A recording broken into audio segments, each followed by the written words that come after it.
Imagine a world where you call 911 for an emergency and don't get an answer. Well, it may be more than just an image right now.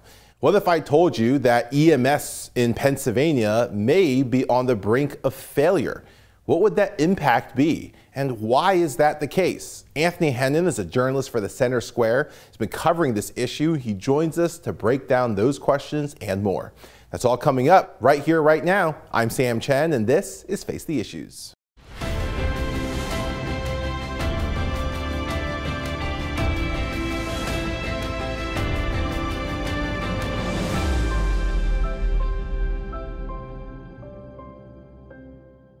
We've all been taught the drill since we were kids. If there's an emergency, dial 911. Most of our cell phones are equipped with that emergency button that you can just tap. But what if you made that call and no one picked up? Or the average wait for your ambulance or fire truck was 30, 40 minutes.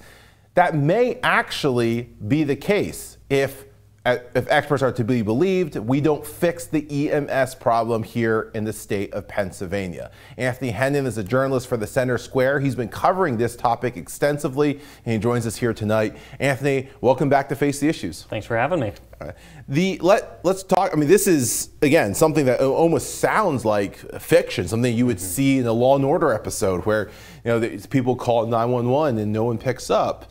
But you've been covering this story that the EMS system here in the state of Pennsylvania is actually at risk. Just from a 30,000 foot level, could you give us an overview about what they're talking about? Yeah, so this has been a long-running problem. When we look back to 2018, the Senate issued a report on this, examining what's going wrong with EMS.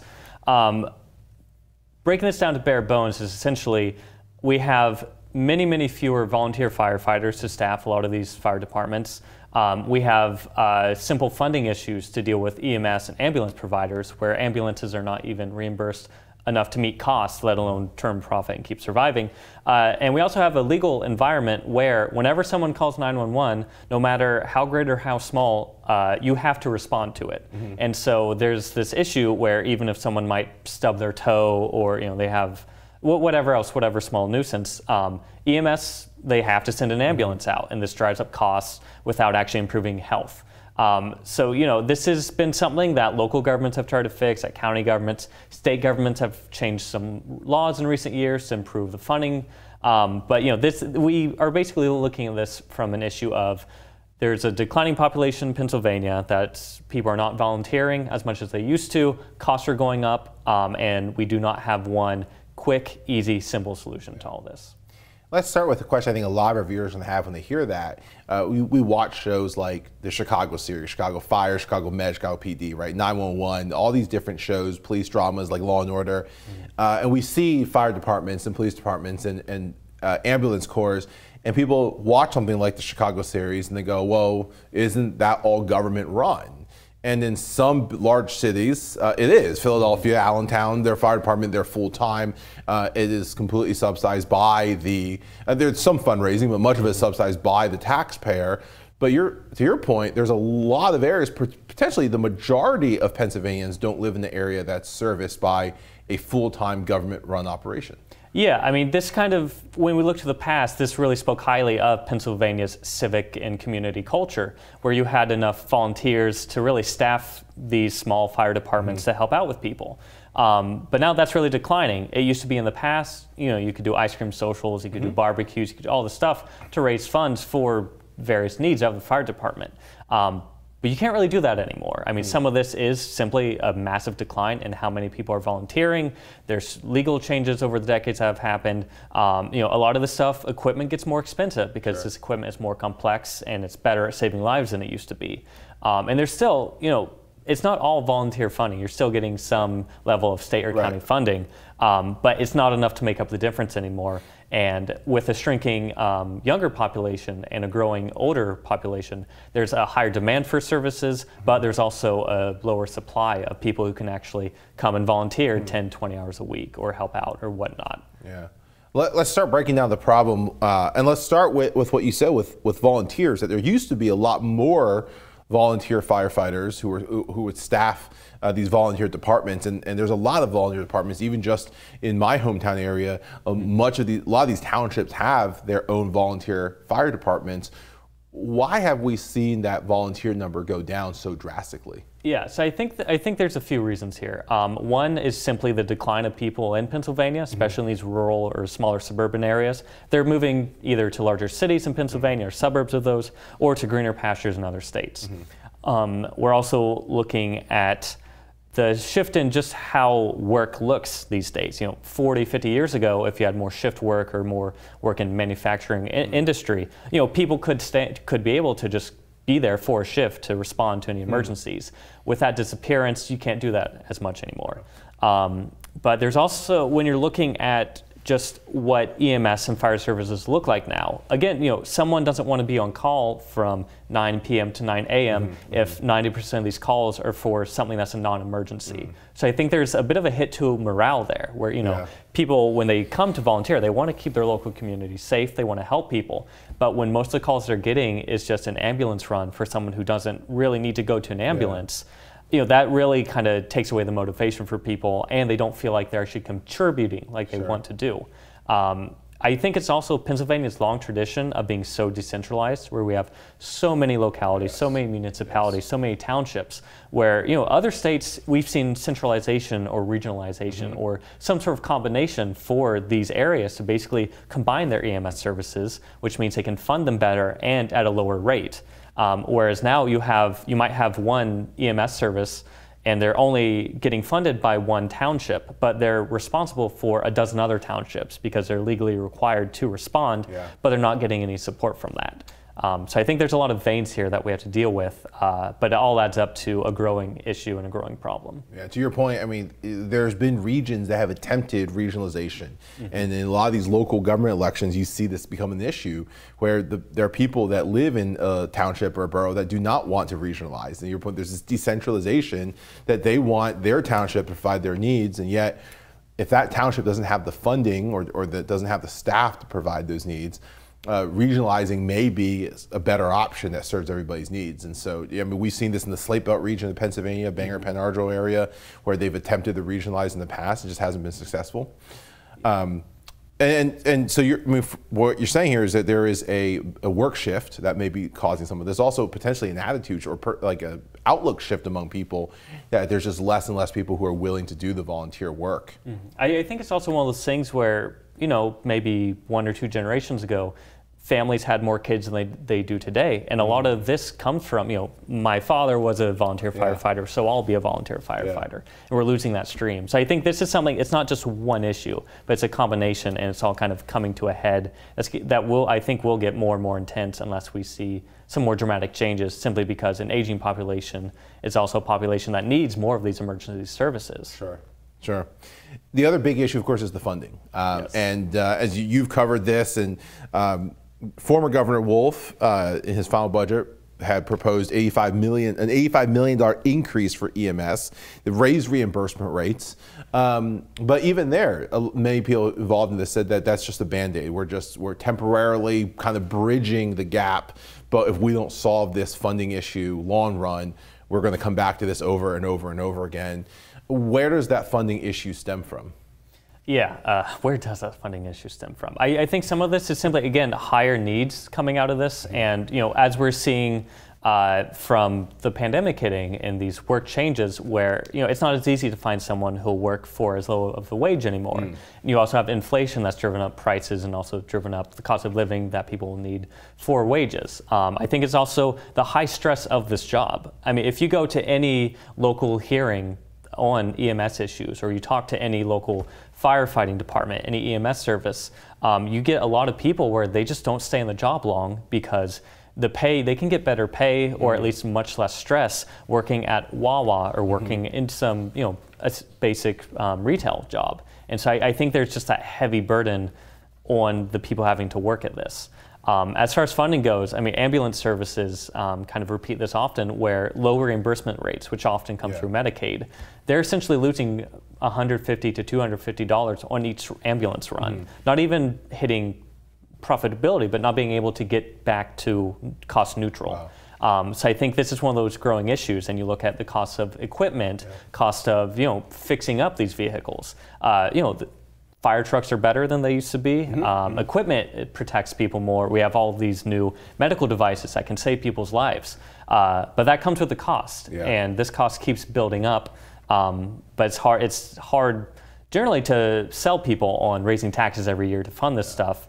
And that's without talking about inflation and other causes, heavier stress on the system, or shifting from a volunteer to a paid system. So there's a lot of cost building up. There's a lot of pressures on the people working for this, and I think that becomes a sticking point where it's this negative cost spiral or death spiral where this job is hard, this job is low paying, and you're not necessarily getting benefits because there's fewer people doing it, so there's more pressure on individual firefighters or EMS workers, and all that pushes people to leave for something less stressful, higher paying, what have you. Yeah, and to your point, I mean, legislators have discussed the idea of allowing local municipalities to raise taxes to help build funds, but you're hard pressed to have a local township board suddenly pass a tax increase and still find themselves staying in office, and so that's a whole different kind of challenge. Yes, I think it's great that they have the option if there's a critical need, but that's always a hard sell, and that's not mandatory, that's not guaranteed.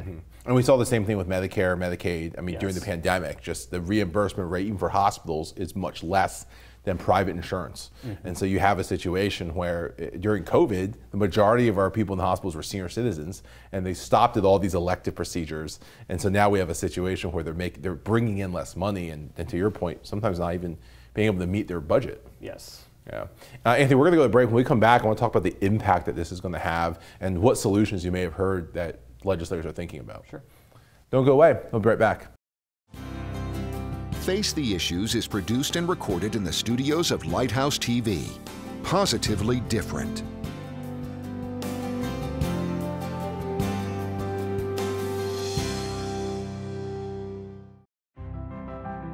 Watch Lighthouse TV wherever you go. Available on Roku, Amazon Fire TV, and Apple TV. You can view our in-house studio productions on demand, or watch what's on the station right now with our 24/7 live stream. Search Lighthouse TV online on your streaming device, or go to our website for more information. Visit lighthousetv.org to stay connected. There you can find out what's currently on the air and coming up, how to watch in your area on cable, satellite, broadcast, or streaming devices. Watch past programs or our live stream. Follow us on social media and learn more about the station, our hosts, and our programming.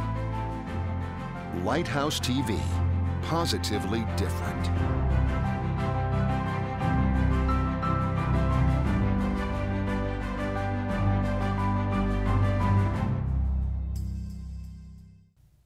Welcome back to Face the Issues. Anthony, thank you again for just the insight that you've given us on this issue. I want to talk a little about the impact of this. And obviously, we spent this whole first segment talking about just why this problem exists.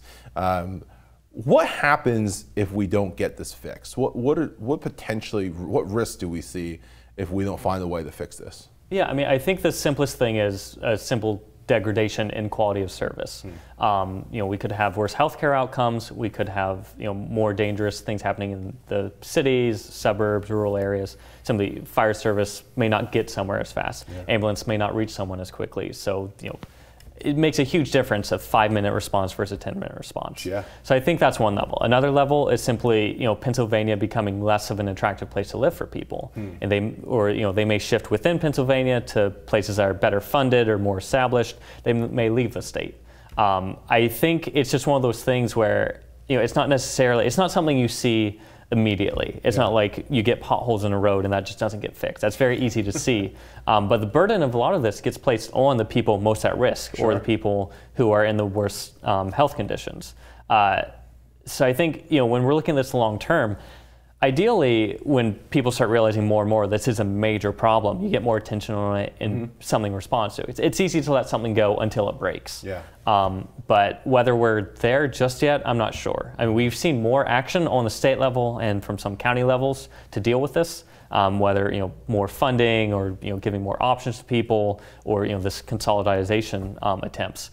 But whether it has to get worse before it gets better, I'm not sure. But it's something that for years and years, you talk to any EMS service, any fire department, they'll talk your ear off about this stuff because it is dramatic, and people, a lot of this, unless it's happening to you or your neighbor, you don't see it. And so whether that spurs enough people is something that remains to be seen. Yeah. In your coverage of this, you talked to Eric Henry, who's a commissioner out in Crawford County, Pennsylvania. And he said, frankly, to be honest, we've been sounding this alarm for 10, 11, 12 years that this was coming. So this is something that those who have been in this business have known that this problem, it's been there, it's been brewing, and we're now almost at the do or die moment with it. Yeah, I think there is that risk of, when someone harps on this for years and years and years, that this is a serious problem. If nothing major happens, it's kind of easy to say these people are just crying wolf, or of course this trade group for ambulance services wants higher reimbursement rates because that benefits them. But I think as we see with something like the bridge collapses either in Pittsburgh a few years ago or in Philadelphia recently, it's very hard to see the undercurrent of all this stuff until something major happens. And when something major like that can happen, we see disaster striking and a lot of people harmed. Let me ask you about some of the solutions to this. You hinted at one earlier about the regionalization, the idea of creating a regional police department or a volunteer fire department. How serious is that proposal? Obviously something that local governments have to take up. Have we seen this being done anywhere in the state? So we've seen it here and there. Again, Pennsylvania is so decentralized. Every township, it seems, does things differently from the next one over. So you have, it's very hard to shift that path dependency or that tradition that people have. And just the simple rivalries you see between different counties, between different townships. It's not necessarily fertile ground to see a lot of that sort of collaboration. I mean, we've seen this some out in Western Pennsylvania in different parts. I don't think it's necessarily a one-size-fits-all solution here. Some regionalizations make sense, others don't. And getting, not just rushing into this of like, oh, this is what everyone needs to do, pass a state law and make it happen. That might not work. But when we look at other states like Maryland, Maryland seems to have done a fairly decent job of this regionalization approach. Granted, 2 different states, Pennsylvania is much bigger, but I think there's lessons to be learned here. We've seen other things in the state legislature of proposing more funding, but a lot of that comes from things like counties getting the option to raise taxes, or counties given the option to offer tax credits or incentives to become a firefighter or an EMS worker. But again, those are options. And again, there's always that struggle between, a tax increase could raise revenue, but people don't like to pay more. So there's that political question involved. And also there's the question of, is that actually enough? Is it enough to approach it on a county by county level, or is this something that needs to change? Because again, a lot of these places are legally required to respond regardless of whether this person is 5 miles away or 50 miles away. And so there's that free rider problem where why would some townships want to join in and have to pay into this when they're essentially already pushing those costs off on someone else? So what these solutions will look like, I think it's going to differ what part of the state you're in, what your local governments have been doing, but I don't think a lot of these places it's a sustainable practice. And to your point, I mean, I don't think that's the idea that they have to respond. I don't think that's going to change anytime soon. I mean, there's this notion that somebody calls 911, they need cops, but there's an intruder in the house that forces them to hang up. That's why they're going to dispatch, in many cases, all 3, no matter what. So I don't know that that's going to change. One of the things that, and you mentioned this, was the idea of increasing the funding or even allowing taxes or increasing taxes either at the local or state level. Obviously, people don't want to pay more taxes. The funding bit, with Governor Wolf's last budget, they said this is really just a Band-Aid. Are they looking at the potential, is there any conversation of a restructure in how this funding works? I mean, there's always conversations about this, even when you see a lot of these bills proposed. Just a bill getting proposed does not mean it's going to advance. Of course. I think on a general level or on a general discussion level here, you see talks about this. But again, I think some of this, it's it's kept at a general level simply because it's easier to talk in generalities. It gets much harder when you're dealing with these, political boundaries, these political alliances. People can get very touchy about this. You have a lot of volunteer fire departments that have been around for 80, 90, 100 years. They don't necessarily want to change what they've been doing.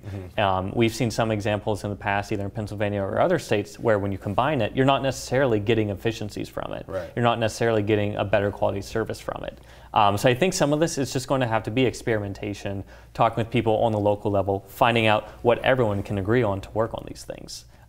It'd be nice if we just had, here's these 5 things you need to do. That's going to solve it. But I think it's trickier than that. And I think, there's a certain level of civic pride that plays into these things, right? Where, yeah, I don't want my taxes to go up, but the alternative is this area declining, or my neighbor struggling more in ways that I can't help balance out. And so, if we kind of get a stronger recognition of the civic aspect of this, not just the economic or the political, I think you could see some movement here. But a lot of this really gets down to, how aware is the public of this problem? How motivated are politicians to deal with this? Because how much of a priority is it? And those are still open questions in a lot of areas.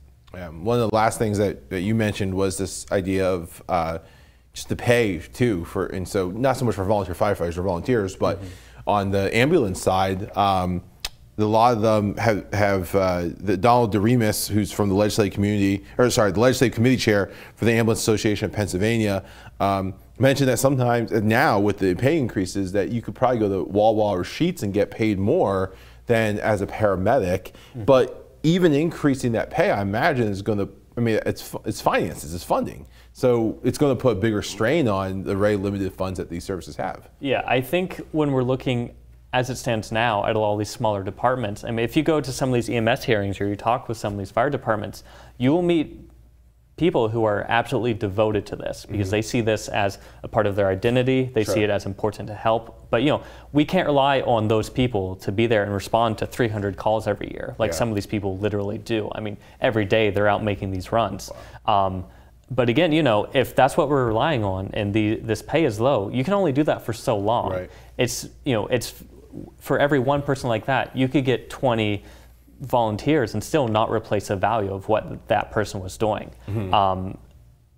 So yeah, it is, again, there's all sorts of priorities across Pennsylvania that are going to cost a lot of money, and what should we do here, what should we do there? There's these constant political priorities or economic pressures. But ignoring them does not make them go away. Right.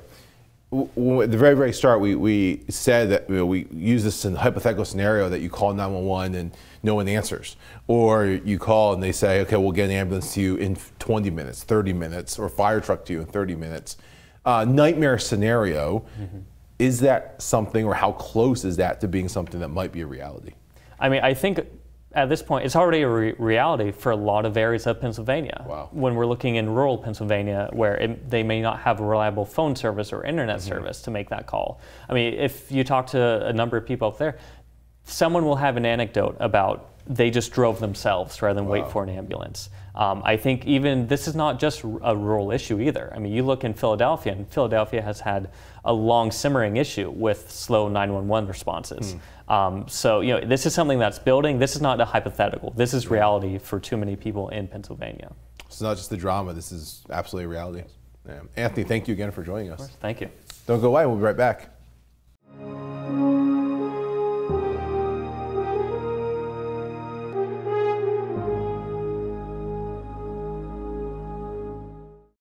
Watch Lighthouse TV wherever you go.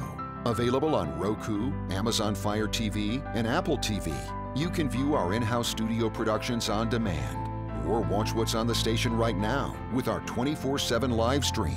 Search Lighthouse TV online on your streaming device, or go to our website lighthousetv.org for more information. Lighthouse TV, positively different.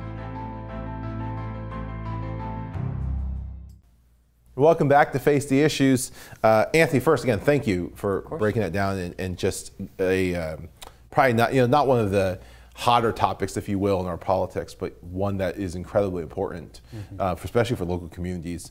As we close out, one of the things about you that's super neat, super interesting, is you are quite a reader. if I understand correctly. What are you currently reading, or what have you just recently read? Yeah, so I'm juggling 2 books right now. One is the memoirs of Ulysses S. Grant, which is always fascinating, and another is actually a Greek novel from the 1950s called. It's by Nikos Kazantzakis, who also wrote Zorba the Greek, if anyone saw that movie 70 years ago. But this is basically called The Greek Passion. I think both are interesting for very different reasons.